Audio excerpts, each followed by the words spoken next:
میں دعا کے حوالے سے آپ سے بات کروں گا زیادہ تر۔ دعا کے ایک معنی پکارنا ہے، ایک معنی بلانا ہے۔ اصطلاح، ٹرم انگلش میں کہتے ہیں اللہ کے حضور التجا کرنا، مانگنا، یہ اصطلاحی معنی ہے۔ ویسے بلانا بھی اور پکارنا بھی اس کے معنی ہے لغت میں۔ حدیث شریف بتاتی ہے الدعاء هو العبادہ، دعا عبادت ہے، یعنی خود عبادت ہے۔ ایک حدیث میں الدعاء مخ العبادہ، عبادت کا مغز ہے، راز ہے، یعنی دعا بہت ہی اہم ہے۔ ایک روایت میں سلاح المومن، مومن کا ہتھیار ہے۔ میں نے پھر کہا، میں پھر کہہ رہا ہوں، دعا کبھی ضائع نہیں ہوتی، رائے گاں نہیں جاتی۔ آپ دعا کرتے ہیں یا تو قبول ہو جاتی ہے یا ذخیرہ ہو جاتی ہے، اسٹاک قیامت کے لیے، آخرت پہ کام آتی ہے، آنے والی کسی بلا کو روک دیتی ہے،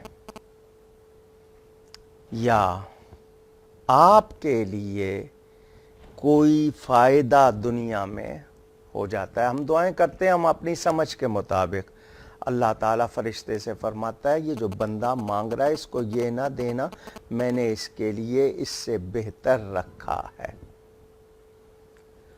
قیامت کا دن ہوگا، بندے کو ایک انعام ڈھیر ہوگا، یہ انعام ہے تیرا۔ وہ کہے گا میں نے کون سی ایسی نیکی کی تھی جس کا یہ انعام ہے؟ تو کہا جائے گا یہ تیری وہ دعائیں ہیں جو ہم نے دنیا میں قبول نہیں کی تھی، یہ وہ ہیں۔ تو بندہ اس وقت کہے گا کاش میری دنیا میں کوئی بھی دعا قبول نہ ہوتی،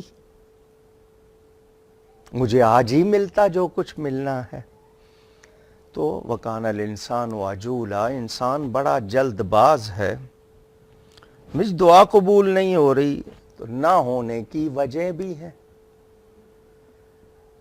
ہر دعا آپ کی قبول ہو جائے تو آپ پاگل ہو جائیں، کیونکہ آپ کو نہیں پتا ہوتا آپ کیا مانگ رہے ہیں، اور بعد میں اچھا ہوا میری دعا قبول نہیں ہوئی، وہ اگر ہو جاتی تو کیا ہوتا؟ کیونکہ ہماری فہم، ہماری سمجھ، وزڈم، ہماری عقل بالآخر ہماری ہے، اس میں غلطیاں ہیں، اس میں خامیاں ہیں، کمزوریاں ہیں۔ ہم کوئی ایسے تو نہیں ہیں کہ جو کہیں کہ نہیں جی میری عقل سلیم ہی ہے، ہر وقت صحیح، غلطیاں بھی ہو جاتی ہیں، اور انسان تو مرکب ہے خطا اور نسیان سے۔ تو یاد رہے دعا کرتے وقت یقین ہونا چاہیے۔ ہم پتہ نہیں ہوگا نہیں ہوگا کیا ہو جائے گا، تو جب یقین ہی نہیں ہے تو حاصل کیا ہوگا؟ مانگ کس سے رہے ہیں؟ رب تعالیٰ سے جو قادر و قدیر ہے، وہ اسباب کا محتاج نہیں ہے، سب اس کے محتاج ہیں، وہ بغیر سبب کے بھی کر سکتا ہے، کچھ مشکل نہیں۔ مشینری ہے، آپ کہیں گے مکینک ہی، انجینئر ہی صحیح کر سکتا ہے۔ آپ اللہ کو پہچانے نہیں، اللہ تعالیٰ جو چاہے، جب چاہے، جیسے چاہے، جہاں چاہے کر سکتا ہے، مگر وہ درجہ میرا ہو، وہ حالت میری ہو۔ میں اپنی زبان سے جھوٹ بھی بول رہا ہوں، گالیاں بھی دے رہا ہوں، غیبت بھی کر رہا ہوں، جھوٹی قسمیں بھی اٹھا رہا ہوں، کیا کچھ کر رہا ہوں، اور پھر اسی زبان سے دعا بھی کر رہا ہوں، تو میری اپنی حالت، پہلی بات یقین، دوسری بات یہ کہ میری غذا حلال ہو، کما رہا ہوں، طریقہ بھی، جو کام کر رہا ہوں وہ کام بھی، جو حاصل کر رہا ہوں وہ سب حلال ہو۔ جو کھا رہا ہوں پی رہا ہوں وہ حلال ہو، شبہ سے پاک ہو۔ معمولی شبہات تو ہوتے ہیں، لیکن یقینی طور پر میری طرف سے پورا اہتمام ہو، مجھے تسلی ہو، اور ہمارا ایسا حال نہیں ہے۔ پوری طرح حضور قلب یعنی دل کی حاضری ہو، دھیان ادھر ادھر ہے، دعا اللہ سے کر رہا ہوں۔ بادشاہ کے سامنے جا کر میں ادھر ادھر دیکھتا رہوں بات کرتے ہوئے تو وہ ڈانٹ دے گا، مجھ سے بات کرنے آئے ہو چیزیں دیکھنے آئے ہو؟ تو وہاں پوری توجہ سے ساری توجہ اس پہ رکھتے ہیں۔ تو ہم اللہ تعالیٰ سے دعا کر رہے ہیں، ہماری پوری توجہ ہونی چاہیے۔ دعا کرتے ہوئے عاجزی، عجز و انکسار، بہت زیادہ گریہ اور زاری۔ رونا چاہیے، رونا نہ آئے، رونے والا منہ بنا لینا چاہیے۔ عاجزی، آپ نے دیکھا ہوگا ہمارے ہاں آفیسرز یا عہدیدار وہ دعا ایسا کر رہے ہوتے ہیں جیسے ان کو مجبوری ہے، نہ ان کی عاجزی سے ہاتھ اٹھتے ہیں، نہ وہ منہ تک ہاتھ پھیرتے ہیں صحیح طرح سے۔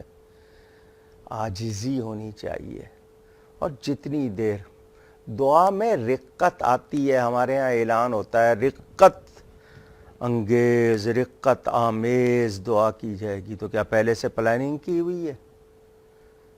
دکھاوا ہے؟ دعا کرتے ہوئے کیفیت طاری ہو جائے، رقت آ جائے، رونا آ جائے، اندر سے آواز نکلے، آپ کی کیفیت، وہ اللہ کا انعام ہوگا۔